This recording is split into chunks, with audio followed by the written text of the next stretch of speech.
Hi everyone, this is Pastor Josh, and I just wanted to share a few updates about how Trailhead Church is thinking about and preparing for coronavirus or COVID-19. To start, I just want to encourage everyone to continually pray for our world, national, and local leaders, for them to make a wise decision in the coming weeks.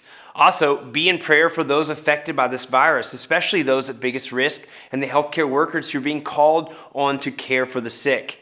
We've been watching the updates from local and state authorities over the past weeks, and especially these past several days, and have been praying a lot about what is the right thing to do as the situation progresses. This afternoon, the governor in the North Carolina Department of Health and Human Services recommended that groups, including churches, that draw over 100 people cancel or postpone their upcoming events. Based on those recommendations and after prayerful consideration, we have decided to cancel this Sunday's services. I want to be transparent with you, as I always am, about what went into our thought process. This was a hard decision.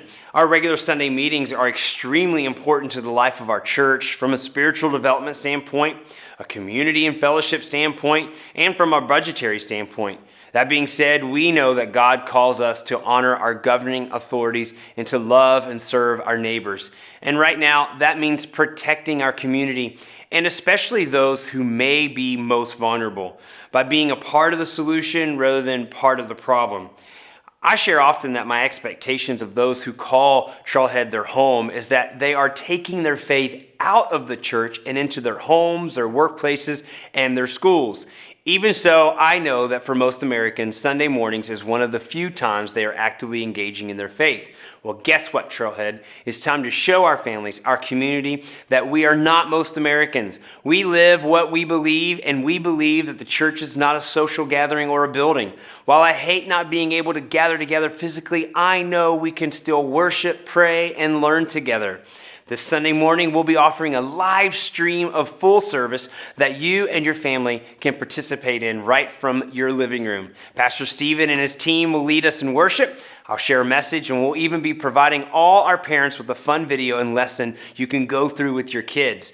We'll start the live stream Sunday morning at 11 a.m. You can find the link at the top of the website, and we'll be posting all the info on social media too. I think it's more important than ever that we take steps to stay connected and engage with each other in the ways that we can. So don't just turn off your alarm and snooze through church this Sunday. Get the family up and join us online, even if you're in your PJs. I also encourage you to continue your normal giving routines, whether that's on Sunday mornings or throughout the week. As always, you can continue to give online or through text to give. And if you have any questions about that, don't hesitate to reach out to us. We know God is faithful to provide both for Trailhead and for you through this time, just as He has been faithful in every season before.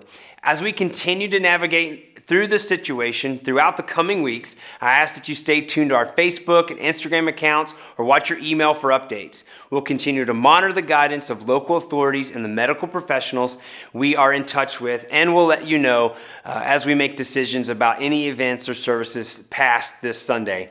This time doesn't have to be a time of fear or panic. Instead, let's choose to make the most of this opportunity to be the salt and light to our community. Pray for God's peace that passes all understanding that Paul teaches us about in Philippians. Then don't hoard that peace. Share it with your friends, family, and neighbors in the way that you speak and act. I encourage you to think about ways that you can be a good neighbor and friend during this time.